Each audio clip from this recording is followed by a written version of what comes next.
I did this camera Obscura when I go back to my city, Guangzhou, in China during the spring break. Because it's a really short time I went back, so I really want to involve my parents with everything I do, like my dad to go to buy material with me together. And I choose even like a little bit far away craft shop near my primary school, and we have a really nice walking tour together back to my home. So after we block out the light inside my father's study room, I got really excited because like I can see the Pearl River that goes through the whole Guangzhou city. It's like can be seen on the projection image inside the room, and my father saw the image with me together, like the moving cars and the whole city landscape, like those high buildings there. And I got so excited, and my father was excited to see me being excited, because it feels like I'm doing a kind of school homework or kind of experiment back to when I was young again with him together. Even though I love photography and I've photographed for almost all my life, I had never done a camera obscura project. I thought of my neighbor's house, if I could use her room, her empty room, and she was more than happy to lend it to me. We had to block one of the parts of the room that didn't have a door with a mattress. When we finally put the mattress up, we were all really impressed. We sat there and observed our street that even though we lived there for over 20 years, we're not used to seeing it upside down. It was really interesting taking photos of it, turning the photos upside down so we could identify which tree was coming from each side of the street, people walking past, cars. And even though we're all different ages, me, my dad, my neighbor, we all bonded over something that is so simple and just so fun to do. To make the camera obscura, I got a group of 20 people in my university. We used a common space in our university, and each one of us contributed by bringing some black material to block the light. Our initial plan was to set up the camera for a week and have visiting hours to observe the changes in the image.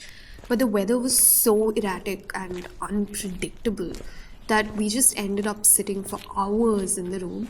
And whenever there was even a slight hope for sunlight, we would start anticipating an image on the wall. And one fine day, it just happened. All of a sudden, we saw the image gradually becoming brighter and sharper. It was one of the most surreal experiences I've had as a photographer. So my camera obscura was set up in Melbourne, Australia. And when I initially got the email, I looked out my window to my right, and I thought, wow, that's a really rubbish view, like really bad.